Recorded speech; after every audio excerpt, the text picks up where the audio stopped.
l'islam en 3 minutes ou presque. Au VIe siècle, malgré la présence de quelques groupes monothéistes, l'Arabie est encore principalement polythéiste. Dirigée par la tribu des Kouraïch, la ville de la Mecque est un haut lieu de pèlerinage. C'est là que naît vers 570-571 le prophète Muhammad. Orphelin de père, il devint berger avant d'entrer au service de Khadija, riche commerçante d'environ 15 ans son aînée, qu'il finit par épouser. Aux alentours de 610, Muhammad aurait reçu lors d'une de ses retraites dans une grotte la visite de l'ange Gabriel. C'est le début de la révélation coranique qui se fera sur 23 ans.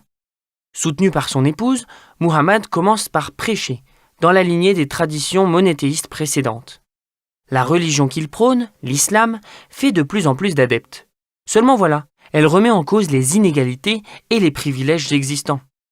Cela provoque des tensions entre les chefs de la tribu Kouraïch, peu enclins à voir disparaître leurs privilèges, et les partisans du prophète. Persécuté, lui et les siens quittent la Mecque en 622. Ils trouvent refuge à Yatrib, qu'ils renomment Médine, c'est l'Hégire. Ils y passent 8 ans, avant de revenir à la Mecque en conquérant en 630. Muhammad instaure ainsi le pèlerinage. 2 ans plus tard, le prophète Muhammad meurt à Médine sans successeur officiellement désigné. Cela ouvre une période de conflit interne autour du choix du nouveau guide politique et spirituel des musulmans. Ceux que l'on appellera ensuite les chiites estiment que c'est logiquement à Ali, son cousin et gendre, de prendre la succession de Muhammad. Mais la majorité des chefs tribaux estiment qu'Abou Bakr, l'un des compagnons du prophète, est le mieux désigné. Il devient le premier des 4 califes dits bien guidés. Aujourd'hui, les chiites sont surtout présents en Iran, en Irak et dans plusieurs pays de la péninsule arabique et d'Asie centrale. Les sunnites représentent quant à eux 90% des musulmans. C'est à eux que nous nous intéresserons plus particulièrement dans cette vidéo. Comme toute religion, l'islam s'appuie sur des croyances, des codes, un culte et une communauté.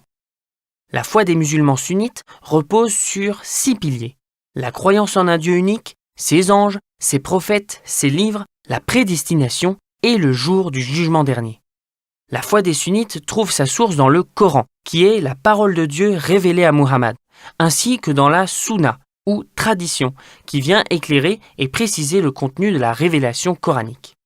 Le code de l'islam sunnite peut être résumé par ce qu'on appelle les 5 piliers de l'islam: la profession de foi, la prière rituelle, l'aumône légale, le jeûne du mois de Ramadan et le pèlerinage à la Mecque. Le culte musulman, quant à lui, se manifeste principalement par les 5 prières rituelles quotidiennes, qui s'effectuent tournées vers la Mecque et plus précisément la Kaaba. La prière du vendredi est particulièrement importante. De nombreux musulmans se rendent à la mosquée pour écouter le prêche et prier ensemble. Plusieurs fêtes ponctuent l'année, les plus importantes étant les 2 Aïd. L'Aïd al-Fitr marque la rupture du jeûne du mois de Ramadan, tandis que l'Aïd al-Adha commémore la force de la foi d'Ibrahim et le sacrifice de son fils Ismaël. La communauté musulmane, enfin, regroupe aujourd'hui près de 1,6 milliard de fidèles.